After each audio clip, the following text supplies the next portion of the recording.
Hello. Is this Lindsey the damsel VanZandt? Yes. How you doing? Hello, Miss VanZandt. I'm sorry for interrupting you on this fine Sunday morning. I know that, Fine. I was trying to get in contact with you numerous times. Well, actually, a few times, but actually, it was through your manager, Sean Rockwell, that I basically got into contact. So, props to him Woohoo! for making this happen. Yeah, she's the best. I see.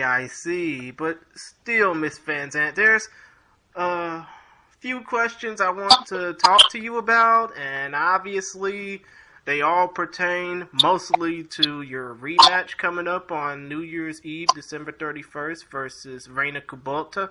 But first of all, before I even try and get off into that, I just have to ask, ASK, you grew up in Wappinger Falls, New York, Wappingers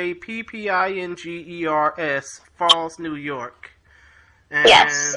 how short of a drive is that from New York City again? I take the train in, but it's about an hour and a half if you drive. But it's so much easier to take the train. You don't have to worry about parking and stuff, so it's not too bad. Oh, okay, I see. But still, growing up in that particular town, in that small town, what was it like for you trying to get into combat sports growing up in a small community such as that? It wasn't bad. I did a lot of sports growing up, and I started Taekwondo at 7. So, those instructors, one of them, his name is Christopher Hawkins, actually. He did other martial arts besides Taekwondo, and he recommended for me to do Brazilian Jiu-Jitsu. And so then I found a local gym that did Brazilian Jiu-Jitsu, and then that's kind of how everything got started. And in that gym, I started there at 13, and then when I hit around 16, they started doing Muay Thai and boxing, kind of become like an MMA gym. So I got to start doing it all, and I just loved it. So it wasn't too bad. I fell away. I see. And what really turned you on to mixed martial arts? Because I know that, you're only 26 years old. You were born in April of 93, so you're no younger than me by almost a year, but still, what actually turned you on to MMA? Well, I started watching, the early UFC fights. My softball coach was copied like UFC 1 to UFC, I think it was like 87 or 90 or something like that for me. So I got to watch all the UFCs growing up, and Invicta was out, and I started watching the females do it, and I was like, wow, this is so cool. Like, I just really looked up to those girls, and I thought they were so cool. And then, here I am now. Like, especially when I fought for Invicta, I was like, oh my god, this is happening. So weird.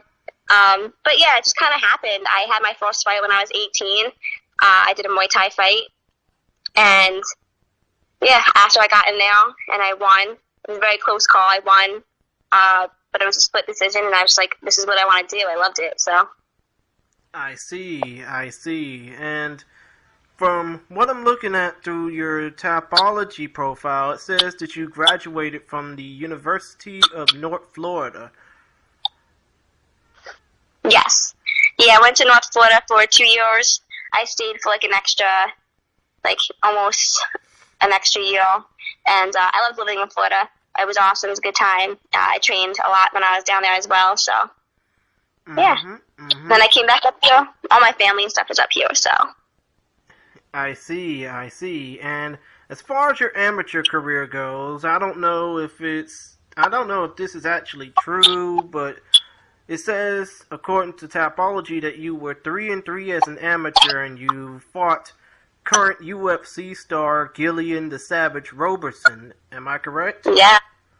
Jillian's the best. I actually trained with her recently on American Top Team in the beginning of the year. She's a really sweet girl, but yeah, she was a tough fight for me when I fought her. She had a lot more experience, and she was really good. And look at her now. I mean, obviously she's amazing. So it's really cool to see how far she's gone. It's so cool to have fought her. She still can't believe she made 105. So proud of her.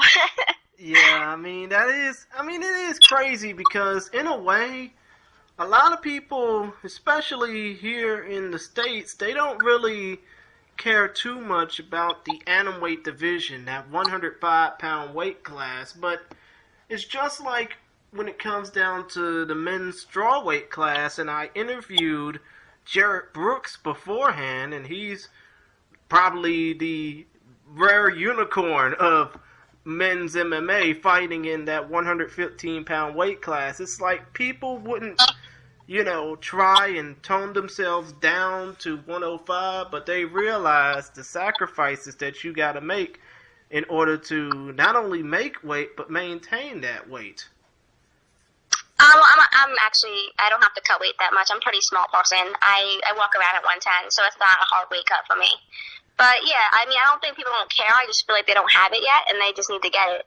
Because there's a lot of girls fighting at 105, so I don't think if they don't care, I feel like just they have to, they have to start bringing it on. They gotta get, the UFC has to start a division, Bellator has to start a division, because we put on a show. So I don't think they don't care. I just feel like they haven't gotten there yet. So they just gotta add it. I see. Now, when it comes to your pro record, obviously you are, if I remember correctly, you're 7-2 overall. In your first 3 fights, you won the first 2 of them via TKO, a knockout win over Katie Saul, a knockout win over Rachel Sazoff, and a decision win over former Legacy FC star and current ONE FC star by Kill Herbie Nguyen. But it was in Invicta where you got your first loss to Kelly D'Angelo. Actually, in Invicta, you're currently 0-2 in that promotion, losing to Kelly D'Angelo and Jessica Del Boni via split decision. I'm actually 1-2 because I just won in there again. Oh, my apologies, because you... Yeah, I just got a win in there. Yeah, that's my last fight. Yeah, you knocked out Shino Van Hoose, who also has history in Japanese MMA, but when it came down to those 2 losses to D'Angelo and Del Boni, was the preparation kind of off for those, or did you feel like you were not in the right pace of mind? I don't make excuses, so, whatever happened leading up to those fights is what happened, but, life gets in the way sometimes, and every fighter knows that sometimes you don't, nobody really goes in 100%, so, it is what it is. I'm not saying I'm glad I lost, but those losses made me who I am today, and I learned from them, and I wouldn't be, here without them. So, I take that as, I just take it and I deal with it and I get better, and so that's a loss is a loss, but you can make it a win. I see.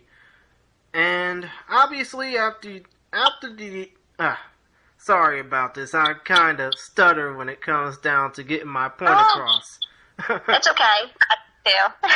Understood. But still, when it came down to after the D'Angelo loss, you knocked out Melissa Sophia Karagiannis, who was a former King of the Cage Atomweight World Champion. And then it's the 2 Bellator fights that basically caught a lot of people's interest. You knocked out Tabitha Ann Batgirl Watkins in the 2nd round, but it was on the Bellator 215 prelim, so not that many people truly watched it, other than those who actually caught it on Bellator.com or DAZN.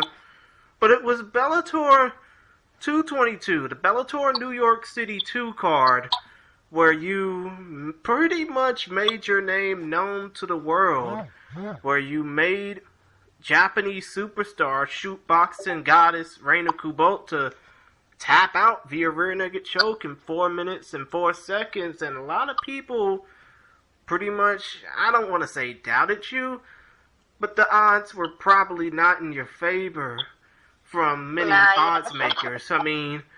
What were your thoughts going into that, knowing that you were facing off against somebody like Reina the first time, who was basically just an unknown to the U.S., but was a megastar and is a megastar in Japan?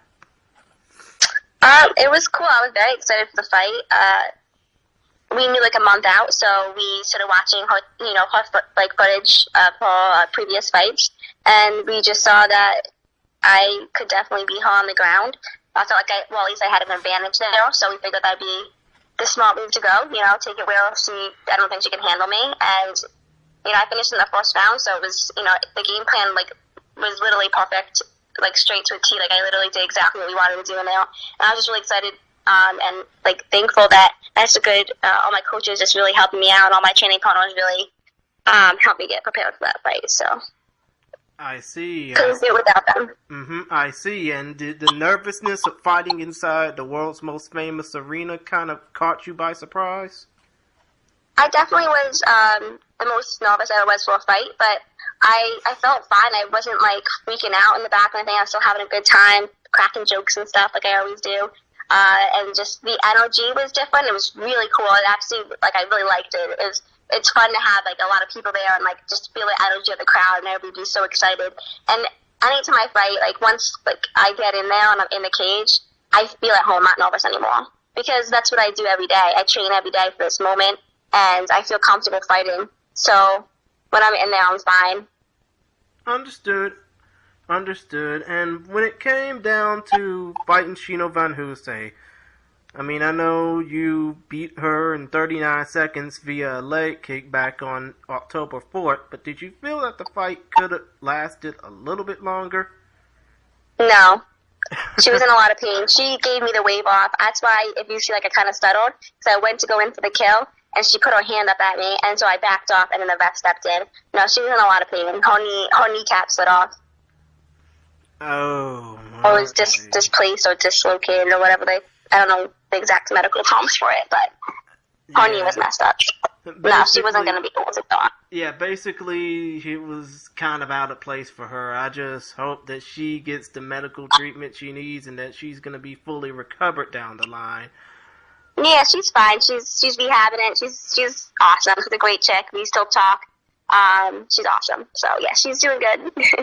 I see. And now, for this upcoming rematch against RENA II, a lot of people are realizing, myself included, that all 9 of your previous fights have been fought inside of a cage, regardless of what type.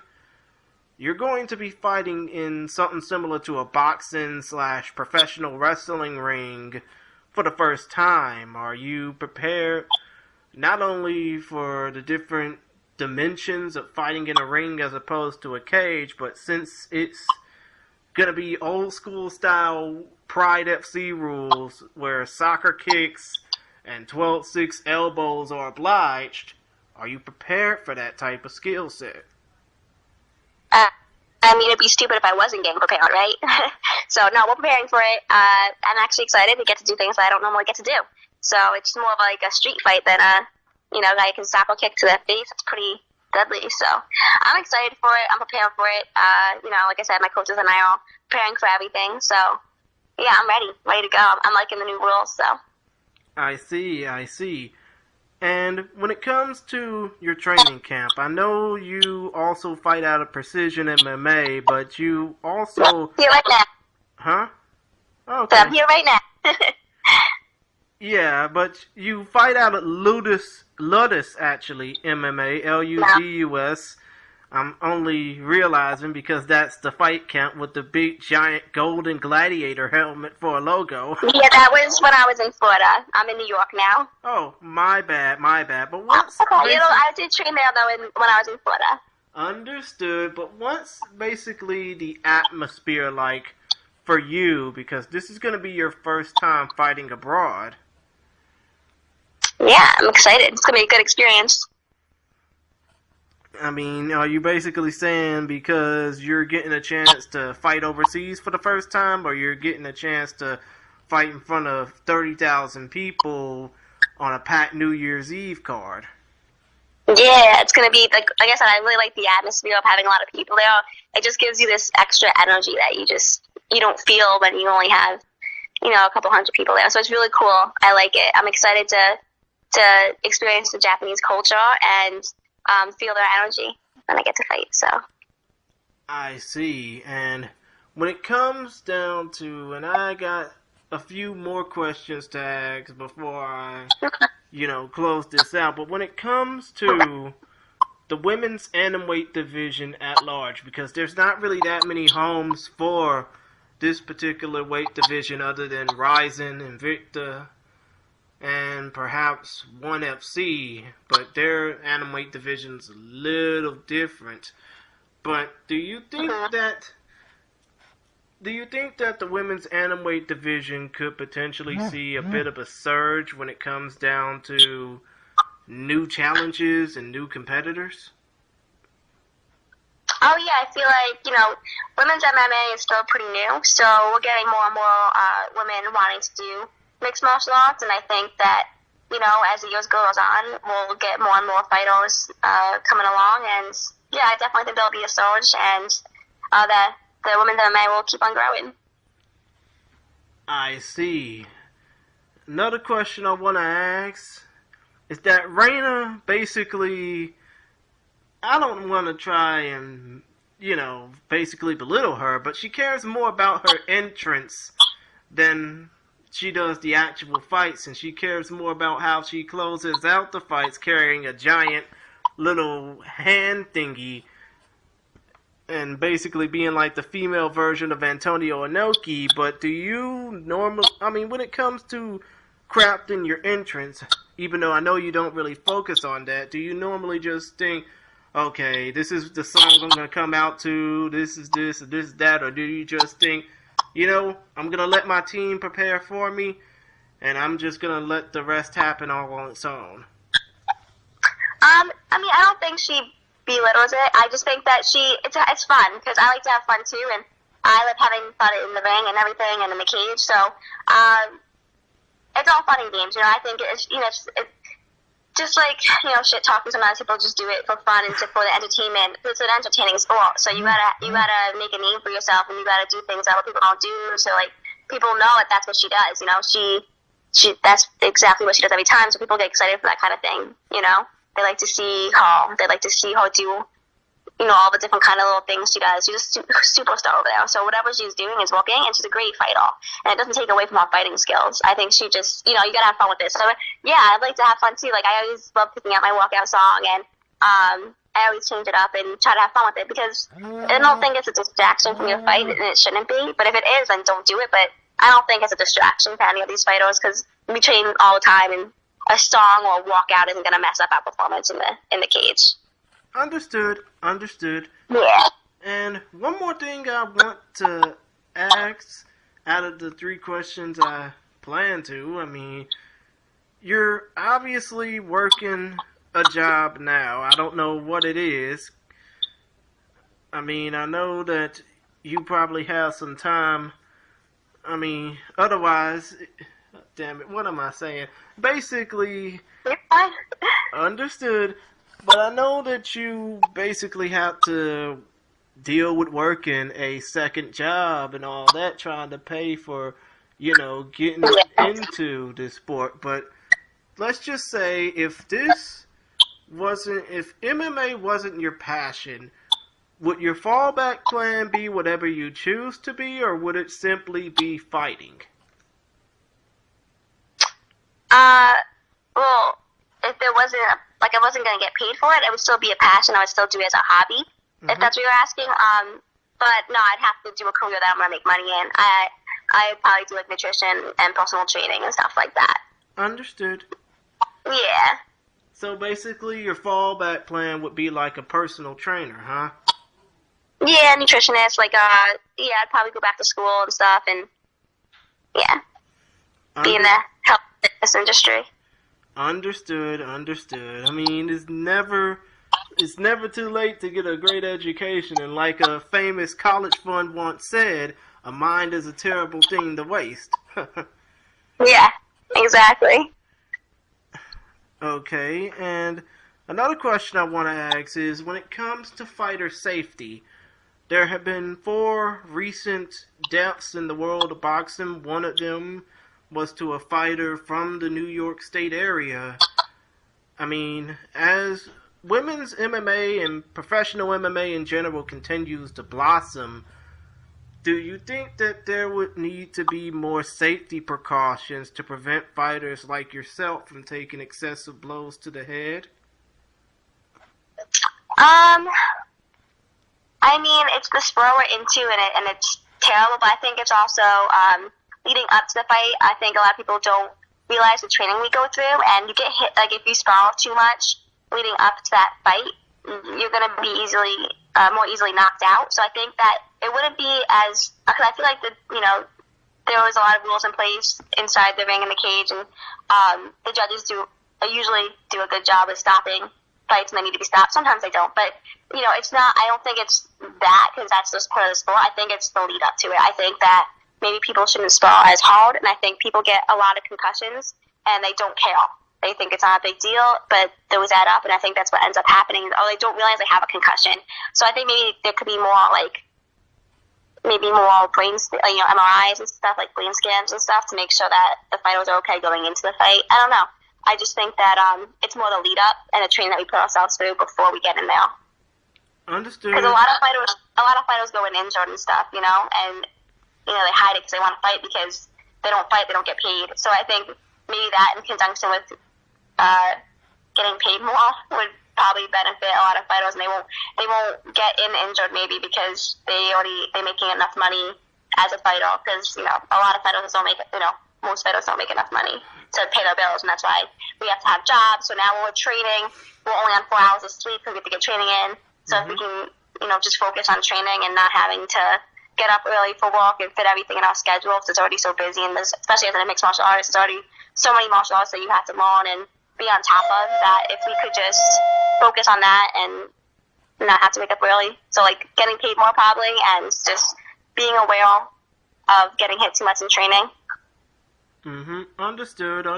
But in a way, when it comes down to, having that fighter's grind, it's pretty much the same thing as being a professional wrestler, having to miss your family for 300 days a year because you're doing nothing but traveling and conducting like crazy habits, like basically fast food every stop you go to. But still, it's the grind and preparation that really helps. And I think that when it comes to that, it's pretty crazy what fighters go through, but hey, it's what pays the bills. Well, I mean, for the most part, it's hard, because if you get injured before you fight, you gotta drop out, and then you only fight once or twice a year, you're not really making that much money. So it doesn't really pay the bills. You have to have like a job that pay the bills. Or if you're in a tournament, you gotta make sure that whatever you do doesn't basically cost you a chance to fight later on that night. Exactly. Yeah, tournaments get complicated. And, speaking of tournaments, I know that Invicta FC has been doing absolute wonders with this Phoenix series that's currently going. Well, actually, with these Phoenix series of events where it's a one-night tournament in a specific weight division where the winner either challenges for a title or become a new champion, in the case of Brianna Van Buren, who's currently in the UFC. But do you see yourself potentially competing in one of those Phoenix series tournaments? Oh, yes. I will be very excited when they do it at my tournament. I'd definitely be down for that. I think it'd be fun. I've always wanted to do a tournament, like a one-night tournament. I mean, I understand, because in a way, what Invicta does is it's a first round. What am I saying? It's a first round. Basically, that's basically just a 5-minute first round, and the person with the fastest finish, they get to call out who they want to face in the next. They have a lot of cool rules. It's pretty exciting. Yeah, I mean, I can't really try and say all the details because I'm tripping all over my words, but still, it's a pretty phenomenal concept. And it's cool. For sure. And I just wish more MMA promotions would do it often, even though, again, fighter safety. That's a lot. Now, when it comes down to what your hobbies are, I mean, do you have anything that you pretty much do when you're not training for a fight? Not really. I probably overtrain a lot. I love training and working out and stuff, and it's always been a passion of mine. So those are my hobbies, my passion. It's like all I do. But I work at my sister's bakery, and I love helping her, and I love my family and my friends and stuff. But yeah, I mean, if I have time, I like to read. But usually when I do have time, it's like 10, 11 o'clock at night, and I just want to go to bed. So I don't usually have that much time to do that kind of stuff. But yeah, no, I love reading and learning, and yeah. I like going outside too, but just not in the cold. Like right now it's cold and the snow.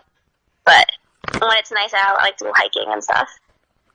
Understood. I mean, to be honest, there's nothing really for me to do in my little small neck of the woods in southeast Texas, but hey, at least it keeps me from being crazy. Let's just say that.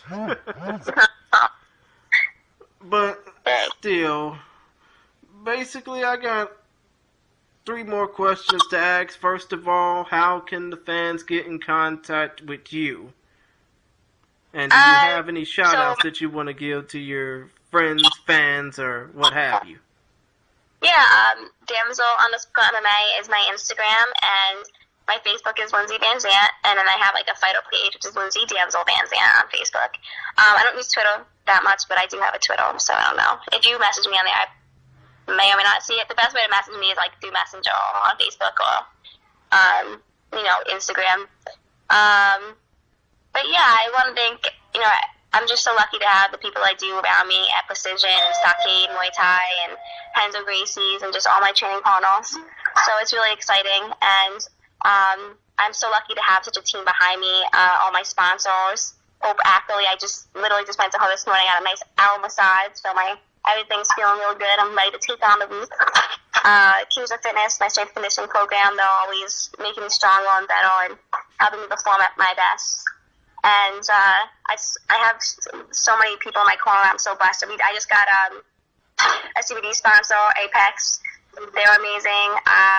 I go to 2 different chiropractors because of my schedule, and I go to for my nutrition, I have Chef Steph preparing my meals for me, so I'm so lucky because I don't even have time to cook half the time. I'd probably eat like shit if it wasn't for him. So hit up Chef Steph. No, so especially through the holidays, it's hard, man. So it's good to have him on my team. So I'm just so lucky to have all those guys on my team. Understood. Another question I want to ask is, RENA II is basically coming into this fight looking for revenge. Is there anything that you would want to say about her, or even though she might not understand this, to her? Not really. I do my speaking in the cage, and she knows what's up. I finished her on the first round, so the pressure's on her. It's not on me. I'm excited. Everybody's like, "Oh, are you nervous going to enemy territory?" I mean, no. I'm excited. I know she's beatable. I've beaten her, so I can do it again. So it's really on her, and I hope she doesn't take me lightly this time. I see. And when it comes to potential future goals in your career, where do you see yourself 5 or 10 years from now in this sport? Oh, damn. I'm sorry. I know it's kind of confusing. Well, in 10 years I'll be 36. I don't know if I'll still be fighting or not. I might be broken by then. To be honest, I know it's confusing for a lot of young fighters like yourself for even to think, oh, damn, I'm still going to be doing this 5 or 10 years from now? No, you never know. But I just kind of take it year by year, and next year I see myself getting the Invicta belt. So that's my goal next year. Get that gold. I see. If you're not going for the gold, what the hell are you doing in there? Exactly. No, yeah, I know I could be the best in the world, and so I want that number 1 spot. I want to be a champion, so I'm getting closer and closer. I'm working my way up. I see. And one more question I want to ask, and I know this is kind of weird because when it comes to your nickname, it's pretty crazy, but what made Damsel your nickname? When I was in Florida, my coach gave me that nickname. It was originally VanZandt because we combined called Van Dam with Diesel. So it was like VanZandt, and then it just became Damsel because VanZandt was too long. So yeah, that's kind of how it happened. I mean, come to think of it, it would probably, I mean, let's just say you are a pretty phenomenal fighter. I mean, if I'm not mistaken, most of your wins are by finish, correct? Yeah, I have a couple that go to decision, but I like to finish. I don't like to leave it in the hands of judges. Plus, like, if we had more time, who knows who was going to win, you know? Like, the other person could have gotten tired, or I could have gotten tired, you know? So it's just like, I like to finish it and know that I got the win, for sure. I mean, I understand, but in a way, if you keep getting more finishes, if you keep racking up those wins via finish throughout your career, I wouldn't mind seeing you change that nickname back to Van Damsel. I mean, that would actually be pretty damn cool. I don't know if it's too long. I don't know. Damsel's kind of sticking.